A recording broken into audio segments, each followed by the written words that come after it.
ఇప్పుడు ఇంకో వైపుకొచ్చేస్తే గనక రఘురామకృష్ణంరాజు గారికి హోమ్ మినిస్టర్ ఇవ్వబోతున్నారా? స్పీకర్ పోస్ట్ ఇవ్వబోతున్నారా? అనేది ఒక డిస్కషన్ జరుగుతుంది. దీని గురించి మీరేమంటారు? రఘురామకృష్ణంరాజు గారు అంటే ఆయన మనం చూసుకుంటే వైసీపీ ఎంపీగా ఉన్నప్పుడు ఆయన పడ్డ ఇబ్బందులు కూడా కొన్ని ఉన్నాయి. చాలా ఇబ్బందులు పడ్డారు.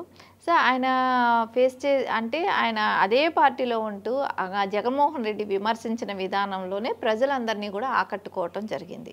సో అంతకుముందు ఆయన మీద అంటే ఆ నియోజకవర్గం ప్రజల వరకే ఒక ఐడియా ఉన్న వ్యక్తి. సో మొత్తం ఏపీ 2 తెలుగు రాష్ట్రాలకి తెలిసిన వ్యక్తి ఎప్పుడయ్యారంటే జగన్మోహన్ రెడ్డిని గురించి మాట్లాడినప్పుడు. సో అదే పార్టీలో ఎంపీగా ఉండి ఆయన ఫైట్ చేసిన విధానమే కానివ్వండి, ఆయన మాట్లాడిన మాటలే కానివ్వండి, అందరినీ ఆకట్టుకోవటం జరిగింది. సో తర్వాత ఆయనకి ఎంపీ సీటు నర్సాపూర్లో రావాల్సిన సీటును కూడా జగన్మోహన్ రెడ్డి గారు కొంతమంది బీజేపీలో ఉంటారు కదా, ఆయనకి సంబంధించిన వ్యక్తులు కూడా, సో ఆయనకి సీట్ రానివ్వకుండా చేయటం జరిగింది. అంటే ఆయనకి ఎటు సీట్లు లేకుండా చేస్తే రేపొద్దున ఆయనకి ఎక్కడా ఛాన్స్ లేకుండా మాట్లాడే అవకాశం లేకుండా చేద్దామనేది ఆయన ఉద్దేశం. సో అంటే ఇప్పుడు అసెంబ్లీలోనూ ఉండకూడదు, పార్లమెంట్లోనూ ఉండకూడదు, ఎక్కడ ఆయనకి పోటీ చేయకూడదు, ఆయన్ని చంపే ప్రయత్నమే జరిగింది అనేది ఒక ఉద్దేశం. తర్వాత అంతకు ముందు ఒక టర్మ్లోనే మీరు చెప్పినట్టు ఆయన్ని అరెస్ట్ చేయటం జరిగింది. అంటే ఏమీ లేదు, ఆయన మీడియా ముఖంగా కొన్ని మాటలు అంటే ప్రభుత్వాన్ని విమర్శించాడు, అంతేగాని ఆయన మీద ఇంక వేరే కేసు ఏం లేదు. కానీ దానికోసం ఆయన అంటే పర్సనల్ ఎజెండా పెట్టుకున్న వ్యక్తిలాగానే జగన్మోహన్ రెడ్డి. ఎందుకంటే ఆయన ఈగో హర్ట్ అయిందంటే ఎవరినైనా అరెస్ట్ చేస్తారు, ఎవరినైనా హింసిస్తాడు. సో దానికి నిదర్శనం మనం చూసాం చాలా. ఇది అంటే రఘురామకృష్ణంరాజు గారు కావచ్చు, నారా చంద్రబాబు నాయుడు గారు కావచ్చు, ఇక్కడ ఇష్యూ ఏమీ లేకపోయినా అరెస్ట్ చేసిన వ్యక్తులు వీళ్ళు బాధపడ్డారు కాబట్టి. అంటే ఆయన అరెస్ట్ చేసినప్పుడు, రఘురామకృష్ణంరాజు గారిని అరెస్ట్ చేసినప్పుడు అంటే మనం చూసాం సినిమా పక్కిలాగా అసలు అక్కడ తీసుకెళ్లడం దగ్గర నుంచి ఆయన కొన్ని గంటలే కొంచెం హైడింగ్ లోపల పెట్టిన టైంలో, ఆ టైంలో ఆయన కొట్టడమే కానివ్వండి, అది వీడియో తీసి ఆయన చూస్తూ ఉండటమే కానివ్వండి, జగన్మోహన్ రెడ్డి చూశాడని వాళ్ళు మాస్కులకు కట్టుకొని వచ్చి కొట్టారనే కానివ్వండి, ఇవన్నీ రఘురామకృష్ణంరాజు గారు చెప్పటం, ఆయన పాదాలు కానీ కాళ్ళు కానీ అన్నీ చూపెట్టారు ఎలాంటి దెబ్బలు తగిలాయి అనేది. ఇవన్నీ కూడా ప్రజలందరూ కూడా అప్పుడే చూడటం జరిగింది. ఆయన ఆ పార్టీలో ఉండి జగన్మోహన్ రెడ్డి అన్యాయాన్ని సహించలేక బయటకు వచ్చి మాట్లాడినందుకు గాను ఆయనకి దక్కిన గౌరవ మర్యాదలు అవి అని ప్రజలందరికీ కూడా అర్థమైన తర్వాత ఖచ్చితంగా రఘురామకృష్ణంరాజు గారికి ఫ్యాన్ ఫాలోయింగ్ బాగా పెరిగింది. సో వాళ్ళు ఒకటి చేయకపోతే ఇంకోటి జరిగినట్టు ఆయనకి అభిమానులు కూడా ఎక్కువయ్యారు. సో తర్వాత నుంచి ఎవరికి కొంతమందికే తెలిసిన వాళ్ళని వచ్చి ఆయన అప్పటి వరకు కొన్ని వర్గాల వారికే తెలుసు. తర్వాత మొత్తం ఏపీఏ కానివ్వండి, మొత్తం తెలంగాణ కానివ్వండి, 2 రాష్ట్రాల్లో కూడా ఆయన గురించి చర్చించుకోవటం జరిగింది. సో ఆ రకంగా ఆయన ఢిల్లీలోనే ఉండిపోయారు ఎక్కువ వరకు. అంటే ఇక్కడికి వస్తే అంటే ఇక్కడ ఉన్న తెలంగాణలో ఉన్న కేసీఆర్ గారి సపోర్ట్ కూడా ఉంది కాబట్టి జగన్మోహన్ రెడ్డికి ఆయన్ని అరెస్ట్ చేసేదానికి ఇక్కడ బలగాల్ని, పోలీస్ డిపార్ట్మెంట్ని కూడా వాడుకోవటం జరిగింది గతంలో. సో అందుకని ఆయన ఢిల్లీలోనే ఉంటూ అక్కడి నుంచి ఆయన వాయిస్ ఇవ్వటం మొదలుపెట్టారు. సో తర్వాత సీటు విషయానికి వచ్చినప్పుడు కూడా ఆయనకి రానియకుండా అడ్డుపడ్డాడు. సరే నారా చంద్రబాబు నాయుడు గారు ఉన్నారు కదా, సో ఏమైనా అంటే ఆయన అనౌన్స్ చేసేసిన తర్వాత పార్టీలో జాయిన్ అవ్వటం అయింది. అన్ని సీట్లు కూడా అనౌన్స్మెంట్ అయిపోయినాయి, ఎంపీ ఎమ్మెల్యే సీట్లన్నీ. సో ఉండిలో ఆయనని పోటీ చేయించాల్సి వచ్చినప్పుడు అక్కడ లోకల్ లీడర్స్ కూడా అంటే గతంలో ఉన్న ఎమ్మెల్యేలే కానివ్వండి, ఆయనకి ఇవ్వాల్సిన సీటు ఆయనకి ఇవన్నీ అంటే ఆయన సహాయం కూడా ఉంటుంది, ఆయన కూడా విత్డ్రా అవ్వటం జరిగింది. తర్వాత ఆయనకి రఘురామకృష్ణంరాజు గారికి సీట్ రావటమే కానివ్వండి, పోటీ చేయటం జరిగింది. ఇప్పుడు మంచి మెజార్టీతో గెలిచే అవకాశం ఉంది.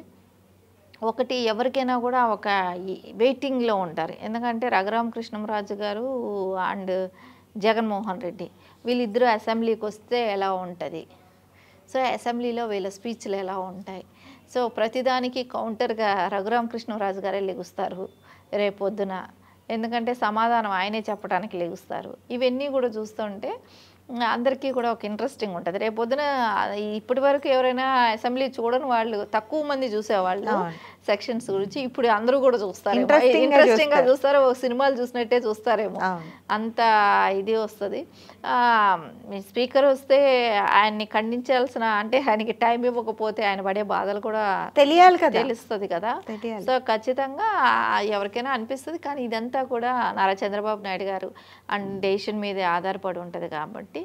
సో ఇప్పుడు ఇది ఎవరో గాలి మాటలు చెప్పటమే కానివ్వండి, ఇంకా ఇట్లాంటివన్నీ క్లియరెన్స్ ఏమీ రాలేదు. హోమ్ మినిస్టర్ అంటారు, ఇది స్పీకర్ అంటారు, ఇవన్నీ కూడా అంటే ఆయన ఒక శాసనసభ్యుడిగా ఉంటేనే చాలు భయపడతాడు, ఇంక ఇవన్నీ ఉంటే ఇంకే రకంగా భయపడతాడో మనం చెప్పాల్సిన పని లేదు. ఆ రకంగా అందుకని ఏది ఉన్నా కూడా నారా చంద్రబాబు నాయుడు గారి డెసిషన్, అధ్యక్షుల డెసిషన్ మీదే ఆధారపడి ఉంటుంది కాబట్టి ఆ టైంకి సార్కి ఏది ఇవ్వాలనిపిస్తే అది ఇస్తారేమో. మీరు అన్నట్లే ఆయనకు కూడా మాట్లాడనీయకపోతే వచ్చే పెయిన్ ఏంటో ఆయనకు కూడా తెలియాలి. ఎందుకంటే చంద్రబాబు నాయుడు గారినే వాళ్ళు అసెంబ్లీలో ఏ రకంగా ఇబ్బంది పెట్టారు, ఎన్ని మాట్లాడినారు, ఎంత అవమానించారు. ఆయన నేను మళ్ళీ ముఖ్యమంత్రి అయితేనే కానీ అసెంబ్లీలో అడుగు పెట్టను అని బయటికి వెళ్ళారు. ఈ రోజున ఎలక్షన్స్ ఫలితాలు రాబోతున్నాయి జూన్లో, రారాజుగా ఆయన మళ్ళీ అసెంబ్లీలో అడుగు పెట్టబోతున్నారు అనుకోవచ్చా మనం? ఖచ్చితంగా నారా చంద్రబాబు నాయుడు గారు ఆ రోజు ఏదైతే అంటే ఆ రోజు మాట్లాడిన మాటలు అసెంబ్లీ సాక్షిగా, ఆ మాటలు ఎవరూ కూడా హర్షించదగ్గది కాదు. ఎందుకంటే ఫ్యామిలీస్ని తీసుకురావటమే కానివ్వండి, అసెంబ్లీలో లేని వ్యక్తిని గురించి మాట్లాడటమే కానివ్వండి, అవన్నీ చేయటమే కానివ్వండి, వాళ్ళు ప్రజా సమస్యల మీద పోరాటానికి అసెంబ్లీకి అనేది వెళ్తారు, ఏ ఎమ్మెల్యే అయినా కానీ అక్కడ పర్సనల్ ఇష్యూస్ తీసుకొని అవతలాళ్ళ మీద మానసికంగాను శారీరకంగాను, మానసికంగాను దాడి చేయటమే కానివ్వండి, శారీరకంగా కూడా కానివ్వండి, అక్కడ తోపు లాంటివి కూడా జరగటాలే కానివ్వండి, కొంతమంది ఎమ్మెల్యేలనే కానివ్వండి బయట తీసుకొచ్చి మాస్టర్స్ తీసుకొచ్చి బయటపడేయటమే కానివ్వండి, ఇలాంటివన్నీ కూడా చూస్తుంటే ఖచ్చితంగా నారా చంద్రబాబు నాయుడు గారు ఆ రోజు హట్ అయిన మాట వాస్తవమే. కానీ అలాంటిది ఆయన ఏ రోజు, ఆయన గత 45 సంవత్సరాలు రాజకీయ అనుభవం ఉన్న వ్యక్తిగా 14 సంవత్సరాలు సీఎంగా చేసిన వ్యక్తి ఏ రోజు కూడా ఆయన అసెంబ్లీకి వెళ్లకుండా ఉన్న పరిస్థితులు లేవు. కానీ ఇప్పుడు ఆ పరిస్థితిని కూడా తీసుకొచ్చింది జగన్మోహన్ రెడ్డి ప్రభుత్వంలో. ఇది అన్నిటికీ కూడా చెక్ పెట్టే టైం ఒకటి వచ్చింది. జగన్మోహన్ రెడ్డి కావాలనే ఎప్పుడు అసెంబ్లీలకు వెళ్ళడు. మనం గతంలో చూసాం, 14 నుంచి 19 వరకు ఆయన అసెంబ్లీకే వెళ్ళిన ఇది లేదు. ఆయన వెళ్ళి ఏం కావాలని కూడా అడగటం తెలియని వ్యక్తి, ఏం చేయాలో చెప్పడానికి సజెషన్ ఇవ్వలేని వ్యక్తి. అలాంటి వ్యక్తి అంటే నారా చంద్రబాబు నాయుడు గారిని ఇలాంటి మాట్లాడితే అసెంబ్లీకి రాడు అనే దానికోసం వాళ్ళు పక్కగా స్కెచ్ వేశారు, చేశారు. సో ఇప్పుడు నారా చంద్రబాబు నాయుడు గారు అత్యధిక మెజారిటీతో ఎమ్మెల్యేలు అంటే భారీ మెజారిటీతో 145 వరకు గెలిచే అవకాశాలు ఉన్నాయి కాబట్టి ఇంతమంది ఎమ్మెల్యేలతో ఆయన మళ్ళా శాసనసభలో అడుగు పెడతారు. ఖచ్చితంగా ఆయన ఏవైతే ప్రత్యేక ఆంధ్రప్రదేశ్ మనకు క్యాపిటల్ సిటీ కావాలనుకున్నారో, సో ఆ క్యాపిటల్ సిటీని ఆయనే నిర్మాణం చేస్తారు. ఎందుకంటే మనం చూసాం గతంలో హైదరాబాద్ ఎలా డెవలప్ అయింది, అలాంటి స్టేట్ కావాలి అని అనుకున్నప్పుడు ఖచ్చితంగా చంద్రబాబు నాయుడు గారే చేస్తారు. పోలవరం కంప్లీట్ చేస్తారు. ఇవన్నీ ఆంధ్రప్రదేశ్ వాళ్ళ ఆంధ్రుల కళ, ఈ కళలన్నీ నెరవేరుస్తారు. యువతకు కూడా భరోసా ఉంటుంది, మంచిగా ఉద్యోగాలు వచ్చే అవకాశాలు కూడా. ఎందుకంటే మెగా డిఎస్సి పెట్టడం మూలన 20 లక్షల మందికి జాబ్ ఎంప్లాయ్మెంట్ అనేది ఫస్ట్ సంతకం కూడా దాని మీదే చేస్తారు. కాబట్టి ఖచ్చితంగా యువతంతా కూడా సంతోషంగా ఉండే అవకాశాలు ఉంది. ఎందుకంటే ఆయన మాటల ముఖ్యమంత్రి కాదు, చేతల ముఖ్యమంత్రి అనేసి గతంలోనే ఆయన ఎన్నో సందర్భాల్లో ప్రూవ్ చేసుకున్నారు. ఈ రోజును చూస్తే కూడా 1,00,000 మంది ఎన్ఆర్ఐలు వచ్చి ఓటు హక్కును వినియోగించుకున్నారు. ఆయన ఇప్పుడు ఈ వయసులో 7-10 వయసులో 45 డిగ్రీల ఎండలో ఆయన చూడని పదవులు కాదు, ఆయన అనుభవించిన అధికారాలు కాదు, ప్రజల కోసం ఏ విధంగా కష్టపడుతున్నారు అనేది అందరూ చూశారు. ఆ రిజల్ట్ ఏ విధంగా ఉండబోతుంది? ఖచ్చితంగా అయితే మనం చూసాం, ఆయన ఆ ఎండకి అన్ని మీటింగ్స్ పెట్టడం.